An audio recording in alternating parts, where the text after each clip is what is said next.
ले लिया அங்க ஒரு சத்தம் கூட கேட்கல. और वहां पर एक आवाज भी सुनाई नहीं दिया। நான் சொல்றது உங்களுக்கு புரியுதா? मैं जो बोला समझ में आया आपको? அந்த பில்டிங்கை கட்டும்போது वो भवन बनाते समय அவ்வளவு நேர்த்தியாய் எல்லாவற்றையும் பணி நிறைவேற்றி முடித்து இங்கு வந்து ஒரு கல்லின் மேல் ஒரு கல் வைப்பதை கூட சத்தம் இல்லாமல் வைத்து நிறைவேற்றினார். यहाँ पर एक पत्थर के ऊपर पत्थर लगाते समय भी एक आवाज भी वहां पर नहीं है। சரி, அப்ப சர்ச்சில் வீணான சத்தம் இருக்கலாமா?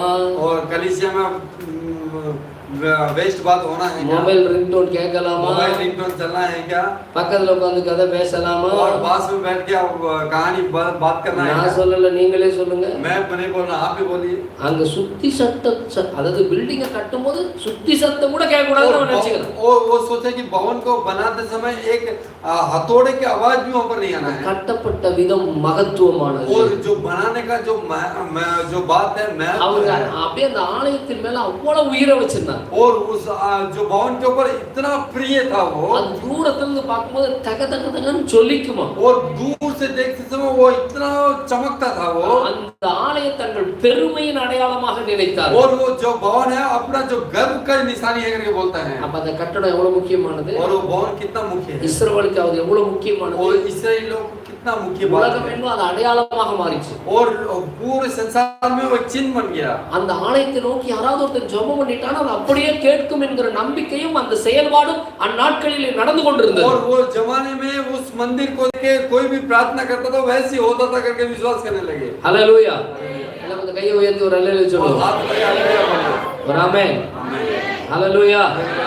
நான் சொல்றது உங்களுக்கு புரிஞ்சுதா? समझ में आया आपको? இப்ப நான் எதை பத்தி பேசிக்கிட்டு இருந்தேன்? इस बारे में बात कर रहा था मैं। ஆலயத்துடைய மகிமை சிறப்புகளை பத்தி பேசிக்கிட்டு. का महिमा के बारे में बात कर रहा அது அடுத்து என்ன நடந்துச்சுன்னா, अगले क्या हुआ है? ஐந்தாவது அல்லது ஆறாவது சிறப்பாக छठवां बात बता रहा हूं मैं। அதுல பலி செலுத்தி பாவ மன்னிப்பை பெற்றுக் கொண்டு வந்தார். और बलि चढ़ा के अपने पाप की क्षमा पाने लगे। ஒன்று ராஜாக்கள் 6ஆம் அதிகாரம் 62வது வசனம். और पहले राजा का 6 का 62. आर कर ஆமா. आर कर சார் 7 ले ला दो अल्ले एंटर कर दो।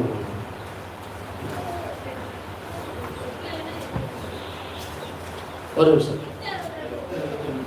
மன்னிக்கணும். 8:60.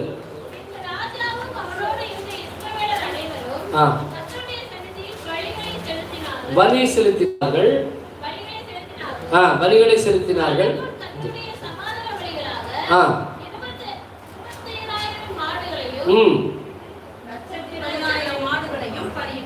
எவ்வளவு பலி செலுத்திருக்கான்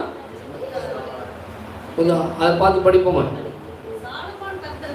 சாலமோன் கர்த்தருக்கு சமாதான பலியாக 20,000 மாடுகளையும் 1,20,000 ஆடுகளையும் பலியிட்டான். சரிங்க, பலி வந்து எவ்வளவு பெரிய பலி செலுத்திருக்கான்னு பாருங்க. और कितना बड़ा बलि चढ़ाएगा वो देखते हैं। சோ அந்த ஆலயத்தில் பலி என்பது சிறப்பாக இருந்தது. और वहां का जो बलि है वो बहुत खास है। அந்த பலி வந்து பாவ மன்னிப்புக்காக பாவ நிவர்த்திக்காக செய்யப்பட்டது. और वो बलि जो है पाप क्षमा के लिए बनाया गया है। நான் சொல்லட்டுமா உங்களுக்கு, இந்த பலி செலுத்துறது ரெண்டு பல பலிகள் இருக்கிறது. वो बहुत सारे बलि हैं यहां पर। குற்ற நிவாரண பலி, और दोष बलि, பாவ நிவாரண பலி, पाप बलि, சமாதான பலி, और समाधान बलि, தகன பலி, और சுகந்த வாசனையான பலி, और शुद्ध बलि, இப்படி பல பலிகள். और बहुत सारे बलि है। इतने பலிகளையும் इतने बलि जो है செய்யறதுக்கு காரணம் என்னன்னா, और करने का कारण क्या है? பாவங்களை மன்னிப்பதற்காக, மன்னிப்பு பெறுவதற்காக, पाप से माफ தேவனிடத்திலே ஒப்புரவாவதற்காக, और परमेश्वर के साथ समाधान होने के लिए। அப்ப அந்த ஆலயம்னாவே और भवन का मतलब क्या है? பலி செலுத்த வருவாங்க. बलि चढ़ाना है। எதுக்காக பலி செலுத்துவாங்க? इसके लिए बलि चढ़ा रहे हैं। தங்கள் தவறுகள், மீறுதல்கள், அக்கிரமங்களில் இருந்து விடுதலை और பெறுவதற்காக, हमारे जो गलतियों के लिए, हमारे पाप से छुटकारा पाने के लिए। தேவனுடைய கோபம் தங்களை விட்டு और நீங்குவதற்காக, परमेश्वर का जो गुस्सा है हमारे जीवन से जाने, தேவனிடத்தில் ஒப்புரவாவதற்காக, சமாதானமாவதற்காக, और परमेश्वर से समाधान होने के लिए। Hallelujah, hallelujah, praise the Lord. So அப்ப இது மிக சிறப்பான ஒன்று. और ये बहुत अच्छी बात है। இது போல பல சிறப்புகள் தேவாலயத்திலே உண்டு. और ऐसे बहुत सारे बात हैं जो परमेश्वर के भवन में है। இப்ப ஆண்டவர் சொன்னாரு, अभी